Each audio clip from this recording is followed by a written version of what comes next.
Assalamu alaikum, Najwa here from Yaqeen Institute. Welcome to episode 1 from our series, Your Lord Has Not Forsaken You, the Impact of Trauma on Faith. Today we're going to be talking about filtering. When bad things seem to be happening back to back, and it's just one trial after another, you might be bogged down with pain and feel like you're in a big storm and just can't seem to get out. As one bad thing happens after another, you might start to wonder, is there something wrong with me? Why do bad things only happen to me? How is it possible that so many trials can happen to me and not other people? When you begin to have these questions, then in your mind you start to build up these assumptions or unhealthy ways of thinking and then eventually biases about how the world works. When you are internalizing these negative things that happen to you, then you begin to look at the world in the same light. So for example, when you start to get caught into negative thinking and thinking that everything around you is not good, you'll begin to overlook some of the positives in your life. So for example, say you were thinking, why is everyone out to get me? Why does everyone hate me? If someone buys you coffee in the morning and your child hugs you on the way out, you will actually overlook those things. But when you are crossing the street and someone says something really mean to you, you'll hone in on those things. Filtering is like a coffee filter. All the things go inside, but only the negative comes out. And over time, it really begins to impact mood, it begins to impact productivity because everything around you just seems to be negative. So one of the really destructive things that filtering does is it builds up these self-fulfilling prophecies.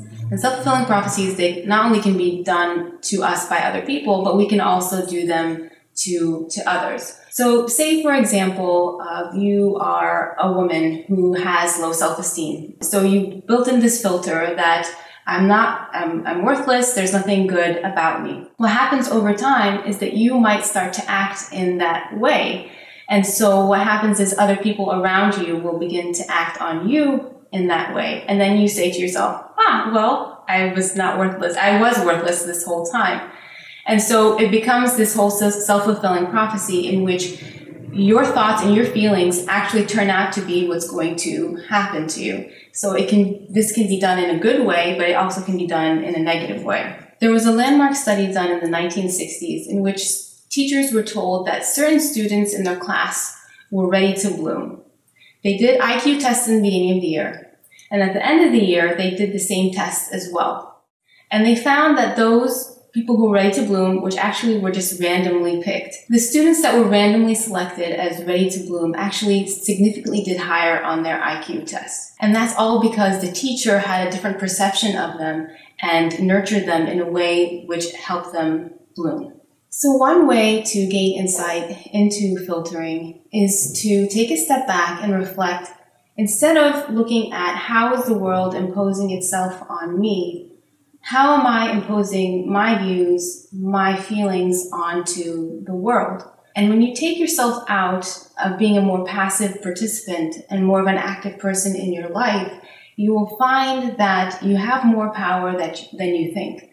And although bad things can happen over and over, when you start to come from a place of empowerment and say, I do have power over my environment. I do have the ability to make my own decisions. And even if things are not good, I can change them. I can turn bad things into good things. When you do that, then it doesn't feel like, why are all these bad things happening to me? It's more like, how can I take these events in my life that are neutral and how can I turn them into something better?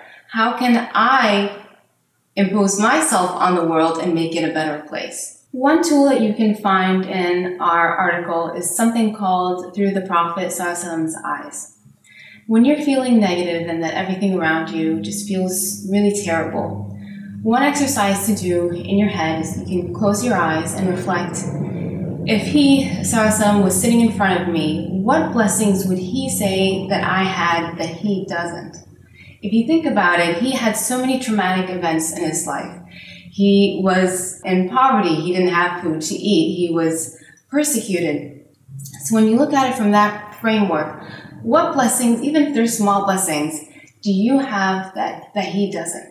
And when you look at it from that perspective, you will reflect and you will see that maybe there are more positive things in your life than you would have thought.